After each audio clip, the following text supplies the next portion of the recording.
Hoje, conforme eu fui fazer a minha divulgação nas redes do tema de hoje, né, uma pessoa chegou para mim e falou o seguinte: Márcio, eu não tenho medo de nada. Falei, nossa, parabéns, né? É interessante a fala dela, porque ter medo de nada não é normal.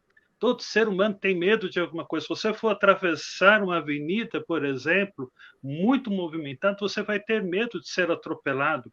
O medo é uma emoção, um sentimento, uma sensação que nós temos que ajuda na autopreservação, e isso é importante. Se nós não tivermos um pouco de medo, estaremos nos arriscando em tudo e para tudo. E isso não é saudável. Colocar a vida em perigo, em risco desnecessariamente, não é algo saudável em si.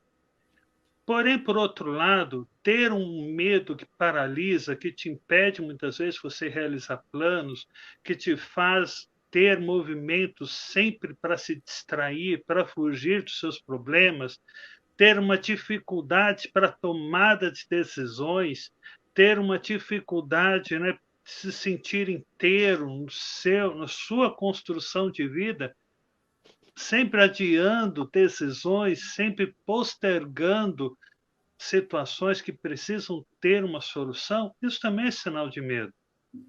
E é interessante que Freud aponta que medo, ali na psicanálise, que é uma das abordagens que eu utilizo, medo é tratado como angústia.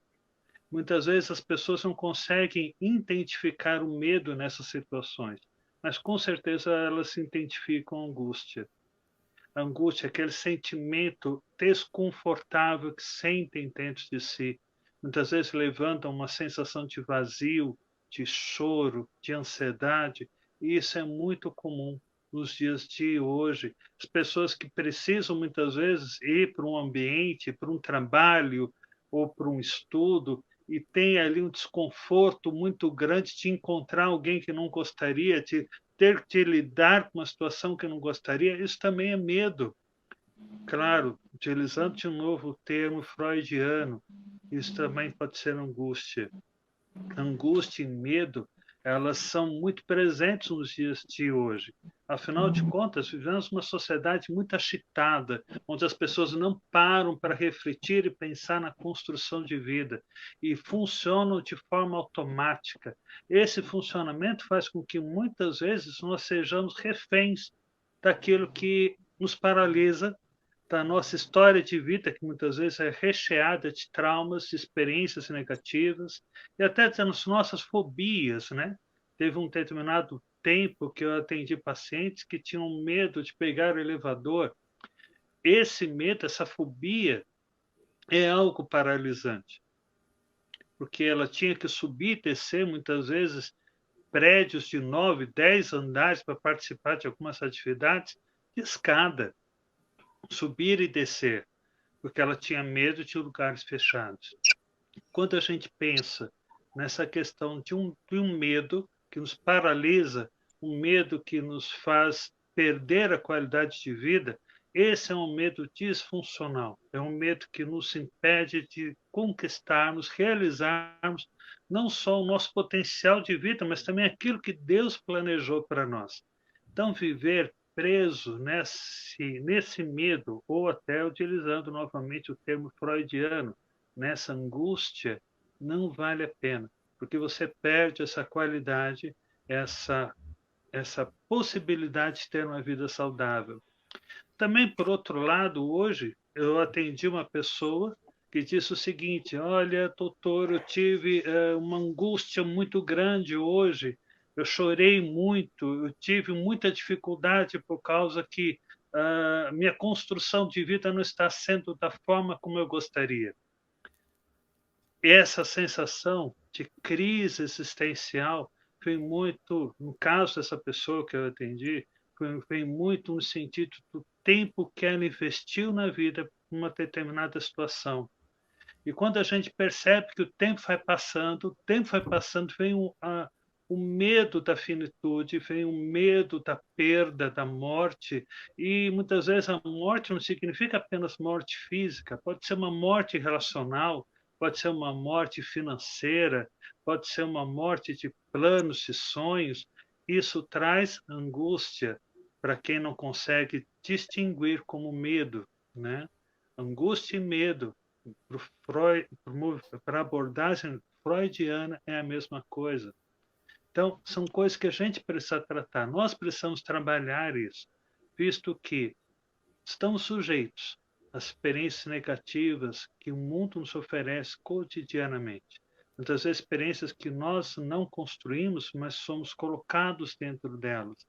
E por causa dessa agitação, desse ativismo, respondemos de uma forma, através de forma emocional. E essa forma emocional nos paralisa muitas vezes. O medo nos domina, a angústia nos domina e faz com que a nossa qualidade de vida se perca. Se você está vivendo isso, se você não está tendo condições de planejar seu futuro, de ter uma vida saudável, equilibrada, um relacionamento que seja para você produtivo, provavelmente você está vivendo sobre o estigma do medo e precisa desconstruir isso. Vale a pena, então, participar desse momento hoje. E aí fica aberto, né, para quem quiser trazer, perguntar alguma coisa, acho que vale a pena. Com certeza, muito obrigado por estar falando conosco aí. E tá sem som. Aqui estou ouvindo bem. Aqui eu ouvi bem. Opa, eu ouvi bem. Está me escutando, Mário? Eu estou ouvindo bem. Enquanto o pastor Fernando não consegue, está sem som, eu vou falando mais um pouco aqui. Acho que é bacana isso. O ser humano ele tem vários medos que vêm aí no decorrer dos anos, né? É transmitido, vamos dizer assim, através de não de um código genético, mas é transmitido aí pelo seu modo de vida dentro da sua família, né? Sua transferência a nível psíquica de costumes, de cultura, é transferido também pela sociedade em si, e são medos do quê? Medos de ter uma vida sem sentido, medo de encontrar a morte, medo muitas vezes de envelhecer, medo de perder alguém. Esses são medos, são angústias que nós temos que lidar. Faz parte, desde a antiguidade, esses medos. Faz parte do nosso cotidiano. Por quê? Porque trata e traz muito à tona a nossa finitude, né? Traz a nossa incapacidade, porque nem tudo está nas nossas mãos. E isso também traz medo, porque quando a pessoa não consegue ter as rédeas da vida, ela pode ter esse movimento de angústia. Eu trouxe aí medos muito relacionados ao nosso cotidiano, né? Ao nosso dia a dia, mas também tem aqueles medos que são construções, né? São derivados de patologias. A ansiedade ela tem ali um viés de medo. Toda ansiedade é um acúmulo muito grande de medo do futuro, vamos dizer assim, de um modo bem simplificado. Transtornos de estresse pós-traumático tem também como característica medo de vivenciar algo que você passou no passado. A agorafobia, que é um medo de lidar com as relações, isso também provoca muita angústia. O medo está envolvido em alguns transtornos, como, por exemplo, a questão da mania, né? Quando a pessoa... Bipolaridade. Quando a pessoa está num momento depressivo, num momento de queda, rebaixamento de estado de humor, existe o medo ali também. Na depressão também existe um viés de medo, medo da perda da própria identidade, medo da perda da vida. Todos esses sintomas são possíveis e acontecem tanto quando a pessoa está no estado patológico, quanto ela está na construção de vida normal, né? E vale a pena a gente tratar esses assuntos para conseguir ter uma resposta mais funcional. Eu vou estão me dando a sugestão aqui de entrar, sair e entrar de novo. Positivo. Então eu vou sair aqui e entro novamente.